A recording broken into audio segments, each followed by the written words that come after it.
Welcome back, everyone. Today we're taking a deep dive into, well, equanimity. We're going to be looking at some Buddhist thought on this. Sounds great. Specifically, we'll be drawing from dhammatalks.org Okay. and looking at excerpts from, let's see, we have MN 137, MN 62, MN 152, MN 140, and MN 113. Wow, that's quite a few. We have our work cut out for us. We do. But you know what's so cool about these texts? What's that? They don't just tell us to, like, be calm and call it a day.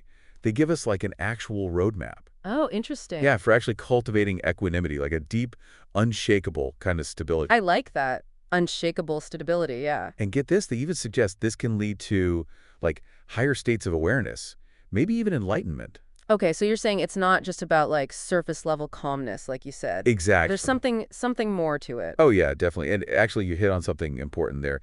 The source material actually highlights two distinct types of equanimity. The first one is, like, what you might call that neutral feeling. Okay, yeah. Like a lack of strong emotions, just kind of chill. Right, like a baseline. Yeah, exactly. But then there's the second type, and that's where it gets really interesting. This one's way more active, way more profound. It's about developing this even-mindedness. Even-mindedness, huh? Yeah, like a steady awareness that could face anything, good or bad or in between, and not get totally swept away. So it's not about suppressing emotions then? No, not at all. It's more like, what, cultivating this inner resilience or something? That's a great way to put it. Okay, I like that. Yeah, so we're not trying to like shut down our emotions, right? Nope. We're trying to kind of, work with them, learn how to respond differently. Exactly. It's like shifting from reactivity to responsiveness. Instead of being totally controlled by our emotions, we can learn to observe them, understand them, and then choose how we respond. Okay, so how do we do that? Where do we even begin with something like that? Well, passage 179, this is one of the texts we're looking at. Okay. It outlines this fascinating progression, and it starts with what it calls household joy and household distress. Household joy and household distress, what are those? They're like those everyday ups and downs we all experience. You know, the happiness and unhappiness that comes from getting what we want from the world. So it's about like pleasure and pain, basically. Yeah, but like on a very relatable everyday level. Like, you know, getting that promotion you wanted. Oh, yeah. That's a household joy. Or indulging in, like, a really delicious meal. Totally. But then there's the flip side. You know, losing someone you love or facing some kind of setback at work. Right. Or even just, like, dealing with difficult people. That's the household distress side of the equation. Yeah, no, we've all been there. Exactly. Everyone can relate to that. But the text, it goes on to suggest that both the joy and the distress, Okay. they're both rooted in our attachment to basically sensual pleasures. I see. And our aversion to those unpleasant sensations. So we're kind of like stuck in this cycle. Yeah, it's like this constant craving and aversion. We're always seeking pleasure, always trying to avoid pain. Yeah, and never quite getting there, always wanting something more or different. Exactly. It's the human condition, right? But here's the good news. The text tells us there's a way out. Okay, tell me more. I'm all ears. It introduces this concept of renunciation joy and renunciation equanimity. And these are like stages on the path to getting free from that whole cycle. Renunciation joy. Yeah. But wait, isn't joy a good thing? Why would we want to renounce it? It's not about rejecting joy altogether. It's more about understanding the source of that real lasting joy. See, renunciation joy, it doesn't come from indulging in sensory pleasures. Okay, so where does it come from? It comes from seeing the impermanent nature of those pleasures. So like recognizing that all those things we chase after, they don't last forever? Yeah, and finding a deeper kind of joy in that understanding. It's like finding peace in the midst of all the change. Exactly. That's such a great way to put it. And this understanding, then, it leads to the next stage, renunciation equanimity. Okay. And at this point, you're no longer attached to the pleasant or unpleasant sensations. You're free from that push and pull, that constant striving and resisting. Wow, that sounds incredibly freeing. But how do we get there? How do we actually cultivate this kind of equanimity? Well, that's what we're going to be diving into next. Okay, I'm ready. So how do we cultivate this kind of equanimity? Well, passage 181, it actually lays out this 3-stage process for us. Okay, a 3-stage process. All right, I'm listening. And the first stage, it's all about like consciously directing your mind towards equanimity. Okay, consciously directing. So it's an active thing. Yeah, it's not just going to happen on its own, right? So like when you encounter something agreeable, something disagreeable, you make this deliberate effort to stay balanced. So we're like actively training our minds, I guess. Exactly. We're building that muscle. But I imagine that's got to be like way easier said than done, right? Oh, absolutely. Especially when we're, constantly bombarded with all these intense So experiences. how do we actually do that? How do we stay balanced in the middle of all that? Well, that's where the source material, it offers some really vivid metaphors. It compares the mind to get this earth, water, fire, wind, and space. Okay, I love a good metaphor. How do those elements connect to equanimity? Think about it like the earth, right? It Okay, doesn't freak out when you throw garbage on it or anything. It just, accepts whatever is thrown its way. that's true. And then water, it remains water no matter what you wash in it, right? Mm-hmm. And fire burns everything equally. No preference. Wind, it blows without discriminating. And then space, well, space is just space. It's boundless, unconcerned with what's happening within it. It's like each element embodies a different part of equanimity, almost. The earth's acceptance, Yes. the water's adaptability, Mm-hmm. the fire's impartiality, Mm-hmm. the wind's non-attachment, and that vastness of space.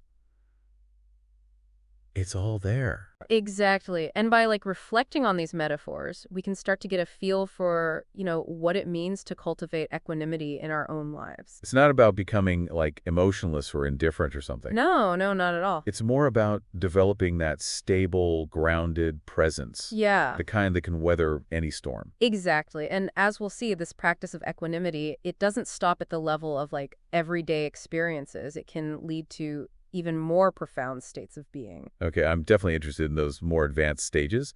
But first, I think it's helpful to unpack these metaphors a bit more. Sure, yeah. Like, what are some practical ways we can use these insights in our own lives? Yeah, that's a great question. So one thing I find helpful is to really visualize those metaphors when I'm meditating. Like if I'm feeling stressed or overwhelmed, I might picture myself as that mountain, solid and unmoving. Or maybe I'll imagine my mind like water, Okay, just flowing around any obstacles that come up, not getting caught up in them. I love that. I actually do something similar when I'm feeling anxious. I think of my breath like the wind, just coming and going effortlessly, Exactly. It's about finding those images that really resonate with you. and using them to help ground yourself in that sense of equanimity. Yes, it's like having these little anchors for your mind. And the cool thing is you can use them anytime, anywhere. Like imagine you're stuck in traffic. Ugh, I hate traffic. Right. So instead of getting all tense and frustrated, Mm-hmm. you could try bringing to mind that image of space, just vast and open. It can help create a little bit of mental breathing room, even in those challenging moments. That's such a good point. It's like we're not trying to get rid of the difficult experiences altogether, but we're changing how we relate to them. Exactly. And that's where equanimity comes in. Yes. And speaking of challenging experiences, the sources also touch on the unexpected role of distress in this whole journey. Distress. Yeah. Passage 179, it mentions that the longing we feel when we haven't reached our goals yet, Okay. that can actually be a really powerful motivator. Really, so I'm certain getting bogged down by that feeling of like wanting or striving for something. Yeah, We can actually use it to fuel our practice. exactly. It's about recognizing that the ultimate goal, liberation from suffering, it's more important than any temporary pleasure or discomfort we might experience along the way. So that distress can actually help us shift our priorities. Exactly. We become less attached to those fleeting sensory experiences Mhm. and more committed to the path of growth. So it's like that longing. It can point us in the direction of what truly matters. Yes, yes. It's like a compass, almost, I like that, a compass. guiding us towards that deeper sense of peace and fulfillment. Now, building on this foundation of conscious effort, we come to the second stage of developing equanimity. And the text calls this being in training. Being in training, okay. And it seems like at this point, equanimity starts to become more of a natural way of being. Less about forcing ourselves to be balanced and more about a growing sense of detachment. Exactly. It's like you've been practicing, you've been putting in the work, and now equanimity is starting to emerge more organically. You're less reactive, more responsive. So it becomes more of a default setting almost. Yeah. And then the third stage, fully developed faculties, this is marked by mastery. At this point, you've achieved such control over your reactions that you can consciously direct your thought processes no matter what's happening around you. Wow, that sounds like a seriously high level of mental discipline. It is, but the source material, it suggests this isn't even the end of the road. There's something about equanimity beyond multiplicity. Equanimity beyond multiplicity. Okay, this is where my mind starts to bend a bit. Yeah, this is where things get really interesting. So, formless jhana, this is a state of really refined meditative absorption. Okay. It can become like a basis for an even deeper level of equanimity. You could call it equanimity dependent on singleness. So it's like your awareness narrows down to this one incredibly focused point. Mm-hmm. And within that focus, there's perfect equanimity. Is that what you're saying? That's a great way to put it, but even in this like incredibly refined state, the text suggests there's a further realization. Okay, what happens next? Tell me more. Passages 182 and 183, they introduce this concept of non-fashioning. It's often referred to by its Pali term atamayata, and it's the recognition that even a state as refined as jhana is still fabricated. Fabricated. Yeah, it's still something created, something dependent on conditions. So even this incredible skillness, this clarity, this equanimity experienced in jhana, it's not the ultimate reality. Precisely. Wow. So what is this non-fashioning all about then? It's about letting go of clinging, even to those most blissful, seemingly perfect experiences. It's this radical understanding of impermanence that goes beyond just accepting that things change, to recognizing that all things are, in essence, empty of inherent existence. Empty of inherent existence. Yeah, it's a deep concept. It is. It is. But I'm still trying to wrap my head around it. Like, what does it actually mean to not fashion anything? I know it can be tricky. It's not about becoming completely passive, or inactive. Right. Think of it more as a shift in perspective. We start to see that our constant striving to control and shape every experience is actually a source of suffering. Ah, okay. So non-fashioning is about finding freedom. Yes. Freedom to experience the fullness of life without being bound by our need to control it. So we're not erasing our desires or intentions, but we're changing our relationship to them. Exactly. It's about letting go of that tight grip on how we think things should be. Non-fashioning is about opening up to the present moment, allowing things to unfold naturally, and responding with wisdom and compassion rather than reacting with attachment or aversion. That's a helpful distinction. It's like we're shifting from a mindset of, I need this to happen, to let's see what happens, right? It's about embracing the uncertainty of life with a sense of openness and curiosity. Yes, exactly. And this brings us back to that example of the awakened teacher. Remember how, regardless of their students' responses, they remain balanced and untroubled and present. Right? That's such a powerful illustration of this non-fashioning in action. It's like they're offering their teachings freely without needing to control how they're received. Yes, they embody that idea of not fashioning anything. And that's where we really start to see the true power of equanimity. It's not just a personal achievement. It has this ripple effect. So it impacts how we relate to the world around us. Exactly. It allows us to engage with the world in a way that's both wise and compassionate. It's not just about personal enlightenment. It's about creating a more harmonious and compassionate world. That's really beautiful. I'm struck by how the sources present equanimity as not just a state of mind, but as a way of being in the world. Yes. It's about finding that balance, between engagement and detachment, wisdom and compassion, effort and surrender. Beautifully said. And it's important to remember, this is a journey, not a destination. Cultivating equanimity is an ongoing process, a continual refinement of our awareness, our relationship to experience. Well said. Now we've explored all these nuances of equanimity, from its more basic forms to its profound implications for liberation. We've covered a lot of ground. We have, but I know there's still more to uncover in these texts. One passage that really stood out to me was the comparison of developing equanimity to a goldsmith refining gold. It seemed like such a rich metaphor. Absolutely. It offers some really insightful clues about the process of cultivating this quality.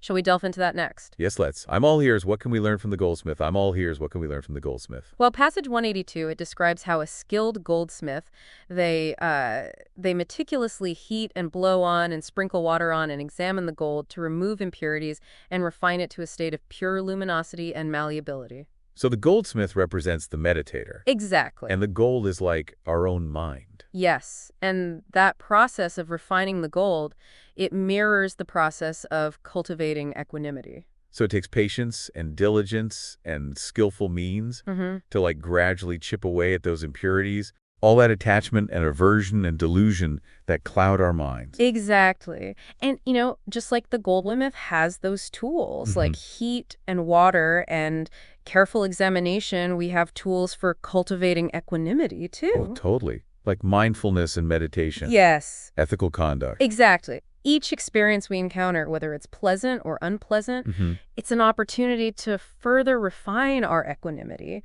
Just as the goldsmith uses heat to melt away impurities, we can use the heat of those challenging experiences to burn away our attachments and aversions. And just like the goldsmith sprinkles water to cool and shape the gold, we can use practices like loving-kindness meditation Yes. to soften our hearts and cultivate a more balanced perspective.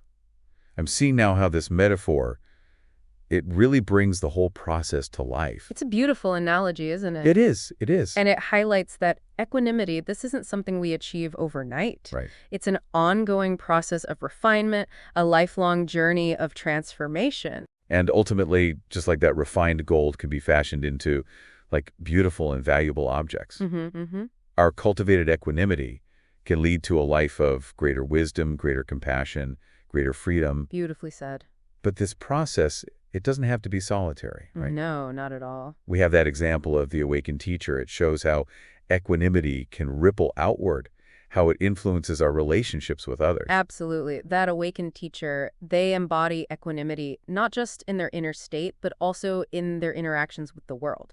They inspire and guide others toward liberation, but without attachment to the outcome. It's a powerful reminder that equanimity isn't just about personal enlightenment. Right. It's about creating a more harmonious and compassionate world. Yes. And it's something we can all cultivate regardless of our spiritual beliefs or background. Exactly. The tools and the principles we've talked about today, they're available to anyone who's willing to put in the effort.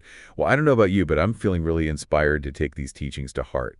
Thank you, too. And start incorporating them into my own life. Yeah. The key takeaway here is that equanimity is not some distant goal reserved for a select few, It's a quality we can all develop, a practice we can all engage in right here, right now.